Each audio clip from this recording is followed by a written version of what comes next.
السلام عليكم ورحمة الله وبركاته متابعينا الكرام، متابعي قناة فن تربية الطيور، مرحبا بكم إلى حلقة جديدة ودرس جديد. وحلقتنا لليوم بدنا نحكي فيها كيف بتعامل مع طيوري بفصل الصيف لحتى أحميها من حرارة الصيف ولحتى أحميها من الأمراض.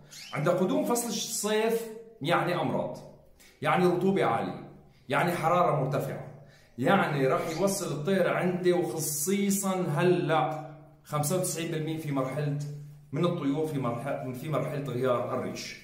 وكلنا بنعرف انه الطائر في اثناء عمليه تغيير الريش عم يطرح الريش ويجدد الريش، وهذا الامر راح يكون مع الحراره ضعف مناعه، رطوبه عاليه، حراره عاليه، فاش، امراض، موت الطائر، او بيعطيني طائر غير قادر على الانتاج. لهذا الامر خصصت لكم هاي الحلقه اليوم. بتمنى الكل يكون ضغط على زر اللايك، بتمنى الكل يشير هذه الحلقه، وبتمنى الكل يبقى معي لنهايه الفيديو لحتى تستفيد وتعرف كيف تتعامل مع طيورك بشكل صحيح في فصل الصيف. طيب، اول شغله شو بتبعها انا؟ اول شغله انا مسويها التهويه. التهويه برجع بكررها، التهويه. لما بيكون في عندي تيار هوائي وتهويه وتبديل الهواء بشكل مستمر، فانا في عندي رطوبه منخفضه، واحد. اثنين، في عندي انا تبريد للغرفه بشكل غير تلقائي اثناء عمليه التهويه. ثالثا، لما بيكون في عندي تهويه داخل الغرفه راح اتجنب مشكله الروائح اللي راح تصدر من البراز مع ارتفاع الحراره وارتفاع الرطوبه. هذه الروائح بتأثر على الطائر بشكل سلبي من خلال الجهاز التنفسي. هذه الروائح بتجذب الحشرات من خارج المنزل إلى غرفة التهوية. لهذا الأمر التهوية شرط رئيسي في حياة الطائر. تمام يا شباب؟ الأمر الثاني النظافة. بدك تنتبهوا على موضوع النظافة حاليا. اللي كان ينظف بالأسبوع مرة حاول كل يومين تنظف هاي الأوساخ بأرض القفص. تحط رمل قطط، تحط صخر صغير في ارض القفص. هذا كله بيساعد انه الطائر ما يتشكل البراز، وهي البراز هاي نحاول نسحب الرطوبه منه بشكل سريع، اما رمل البحر او عن طريق وضع رمل القطط او عن طريق وضع الحصى الصغير نتيجه الغربله للنحاته او للرمل. عند الغربله بيطلع عندنا حصى صغير فينا نستخدمه ايضا بحيث انه الطائر ما يوصل له ياكل منه. بهالطريقه هاي نحن نسحب الرطوبه من البراز بشكل سريع. نشاره الخشب، مربين المعاكيف ما بنصح وضع نشاره الخشب على الاطلاق، لا في ارضيه السلاكات ولا في الاعشاش حاليا. فيك تستعيد عنا برمل القطط اذا بدك نصيحتي، لانه حاليا النشاره مرتع للفاش والحشرات. بدك تنتبهوا لهالموضوع. وايضا الغبار تبعه راح يسبب امراض الجهاز التنفسي عند الطيور. هاي خلصنا منها. الغذاء. بالنسبة لموضوع الغذاء نصيحة مني لكم، أنا ما بيهمني مين منقدم وشو منقدم ومين ما عم بيحاول يقدم أو عم يجتهد، الله يعطيه العافية، نحن ما دخلنا فيه. أنا بالنسبة لي البرنامج اللي عم تتبعونه، أنا بفصل الصيف ما بعطي طيوري بذور زيتين. بعتمد على البريقة السادة، بضيف لها اللهم صل على سيدنا محمد القليل من بذور القنبز، والقليل يعني بحاول لكل كيلو بضع 50 جرام قنبز، 50 جرام باريلا فقط لا غير، وبالاضافه لبذور الخرفيش. بذور الخرفيش بفصل الصيف امر رئيسي، لازم تميزوا بين بذور النيجر وبذور الشوك. تمام؟ بذور الخرفيش ناب الجمل، فوت على جوجل اكتب بذور ناب الجمل. بذور الخرفيش عباره عن بذور بنيه قاسي، تكسر نصف تكسير وتقدم للطيور. ليش؟ لحتى تساعد بعملية تحريك الكبد. الأمر الثاني بالنسبة للتغذية، الخضار. أنا بقدم الخضار بفصل الصيف بشكل يومي. شو بدي بأي واحد بيقول لك إنه الخضار بتسبب إسهال؟ أنا من خلال تجربتي من أكثر من 7 سنوات لتاريخ اليوم، الخضار تكون بشكل يومي كمية قليلة.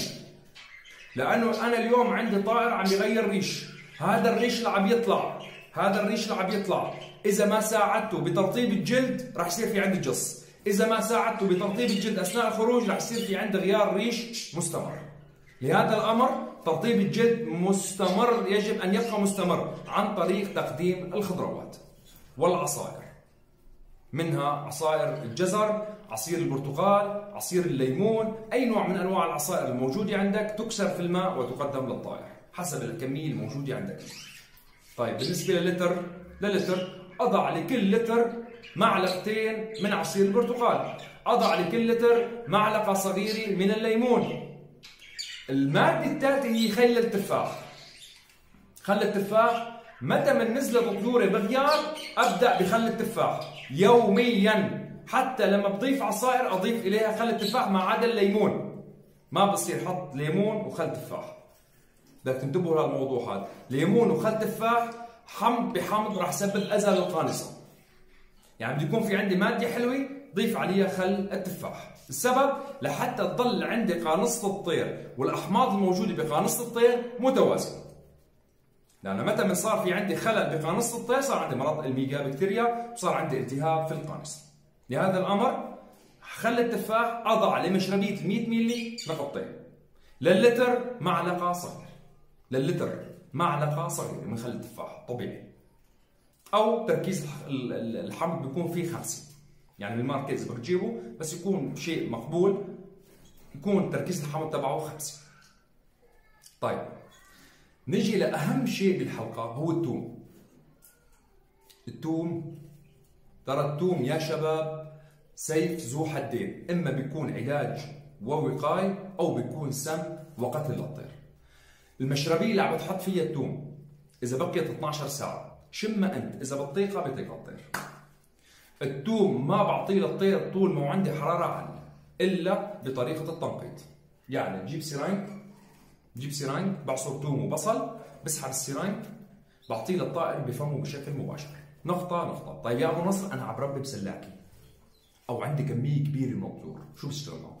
بشيل المشربيات لمدة ساعة، بعبيها ثوم وعصير البصل كمية قليلة، مشربيات صغيرة.